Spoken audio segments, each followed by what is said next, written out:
longest time, and I'm willing to guess that you have some in your craft room, perhaps hidden in a drawer, or maybe sitting on a shelf that you've long forgotten about. The thing is, because they've been around for so long, they're pretty underrated. Some would say even maybe boring. That's harsh. I think they're one of the most versatile and inexpensive craft supplies I own. What are they? Simple paper tags. I love using them on my paper craft projects, and I think simple dies like these ones from Diva Designs are worth their weight in gold because they're just so versatile. Today I'll be creating a scrapbook layout that features oh so many tags, and I'll share my best tips and tricks for using your tag dies along the way so that they are no longer a forgotten or boring craft supply. I'll be working with a collection from Pink Fresh Studio. This one is called Making the Best of It, as well as dies from Diva Designs.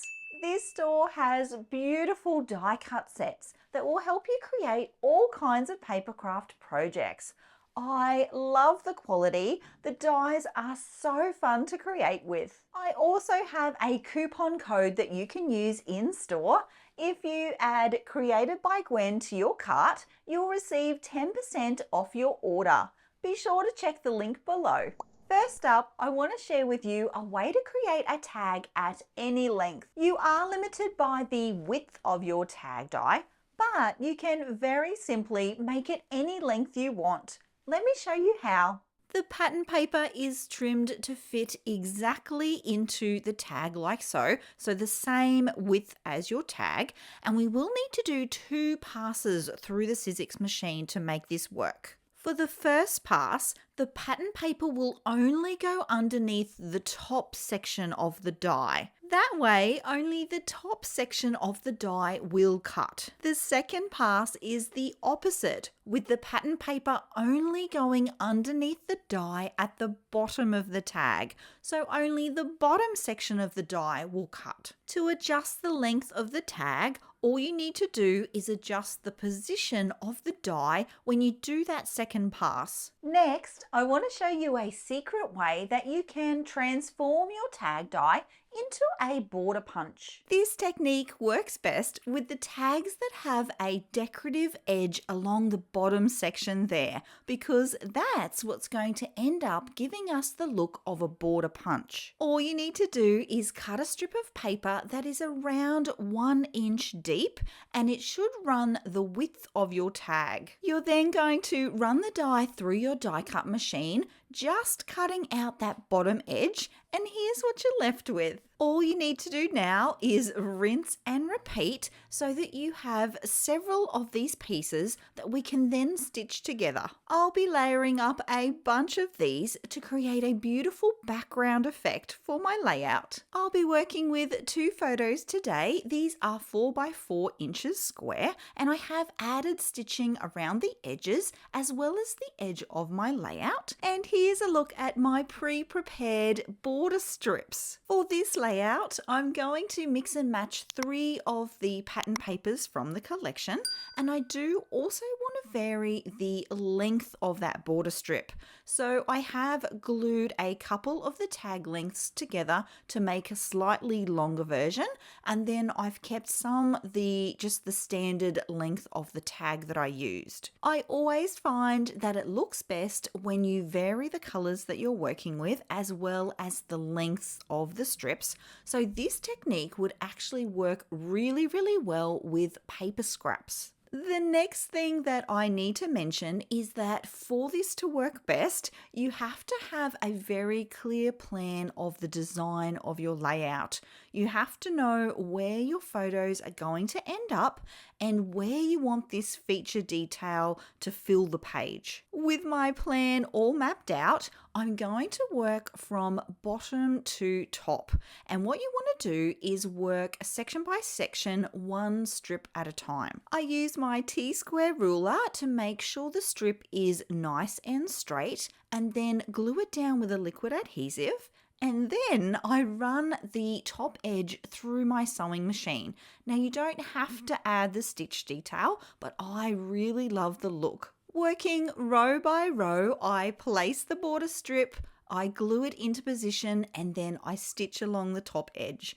The one thing that I am keeping in mind is variety. I'm making sure that none of the rows line up with each other. You want that outside edge to be nice and interesting. I'm also keeping in mind here the balance of the colors and the balance of the lengths of a border strip. So I want to mix and match the longer ones with those shorter pieces. I'm also tidying up my stitching as I go and pulling through any of the longer threads to the back of the layout. I'll continue working up the page until I get to the position of just below where my photos will be placed. As I'm going through this process, I will often bring my photos and other key elements back onto the layout and just make sure that everything is going to plan. It is really important that you don't get carried away and just start adding the strips. I found that the best results with this technique have always come when I've had a very clear idea of the layout design to start with.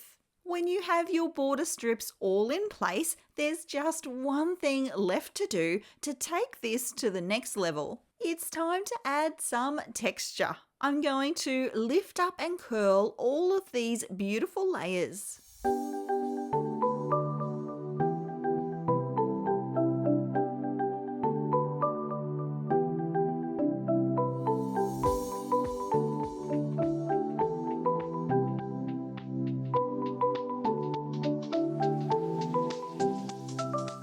Did you know that you can also use these dies with foam? This is kids foam from my local Spotlight, and the dies cut this out beautifully. The only thing you need to remember is that you can only run it through your die cutting machine once. There is a little bit of movement that happens as the foam is pressed through the machine, so you are only able to do one pass if you want a really clean cut. You can use these foam pieces as they are as embellishments on your layout because even the embossed details do show through on the foam, or you could use them as I have on this layout as a layering piece. What I've done essentially is created a 3D version of my tag. I love adding layers and dimension to my pages, and by die cutting out the pieces in the foam, it gives a really clean and professional looking result. You can also use tags as an embellishment base. For this layout, I wanted to create an embellishment cluster there on the right, and I'm going to use a couple of tags as the base for it. If you're looking for even more tips and tricks on creating embellishment clusters, be sure to check the description box below. I'll leave there a link to a playlist I've made full of ideas. One of those ideas is to imagine your embellishment cluster like a wedding cake. You can have 3 or 5 tiers, but essentially the bottom tiers are going to be the foundation for the embellishment cluster, and they're going to be the widest part of the cluster. For this layout, those pieces will be the tags as well as that floral element that will flow from the bottom edge there. From there, I can add in layers for interest, which essentially end up being the other tiers on the wedding cake. Usually I do this by trial and error. I will pull out a packet of embellishments and then I will just audition them one by one and see what fits. If I ever get stuck or need to reset, I'll just move away from the cluster and work on another part of the layout. I do know exactly where my photos are going to go, so it's time to get serious and stick them down. I also really like to glue into position the foundation for the embellishment cluster. quite often these base pieces actually make up part of the layout design. So I know they're not going to move. I know exactly where they should be. And that helps me to really refine the layers that go on top of that. I think that's actually one of the hardest parts of creating an embellishment cluster. You want it to feel very organic and very casual, and it's as if those pieces just fell into place. But in actual fact, there's a lot of thinking that goes on behind the positioning of everything. That's the hardest part. As I continue to work on my embellishment cluster, I did want to talk a little bit about the page design for this one. So my plan is to add a title above the photos there, and then have the flow of the page running from across the title to the tags, and then down those paper layers towards the bottom center of the page. I've referred to this in the past as flowing clusters, and I am very focused on the way that the eye will travel around the page. That is the flow of the design. Spoiler alert, things do not go exactly to plan, but I'll talk about that in a moment. First, I want to add some details to the bottom section of the layout because I do want to balance out my embellishments here. I don't want them all just to be on the cluster on the right there. That's why I've added a medium floral on the left-hand side. So I have balance happening there now, and I'll fill the gap between those two spots on the layout with some smaller embellishments. I'm going to go with puffy stickers for those because I need to also add some texture.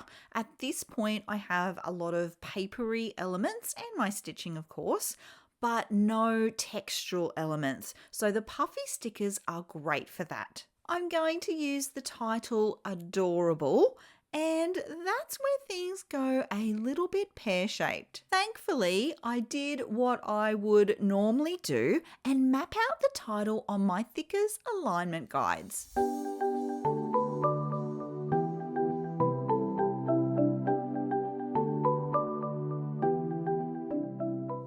And here's where I realise my mistake. Adorable is actually quite a long word, much longer than the space that I have for my planned position for it. Lucky for me, it's still attached to the alignment guide, so I can audition it in a couple of other places. I did decide to go centered down the bottom of the layout, and now I can go ahead and lock it into position. I'm going to use my T-square ruler to make sure it's nice and straight.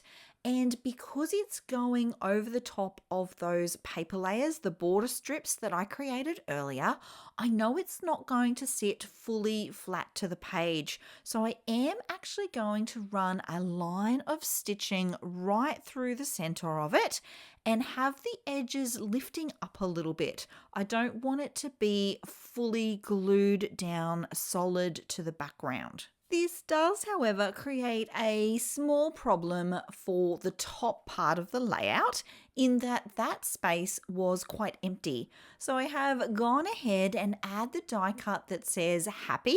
You can see that above my photos there, and that fills that gap really nicely. It still, to me, feels like it needs a couple more embellishments. So I do find a pretty puffy sticker that's a leaf and a couple more of the smaller typed sentiment elements. This one is actually going to end up at the top of the layout. I felt that the green on green down the bottom there was a little bit heavy. All I need to do now is add in a few of these enamel dots, and that's going to call the layout done. Of course, I'll show you some close-up images here.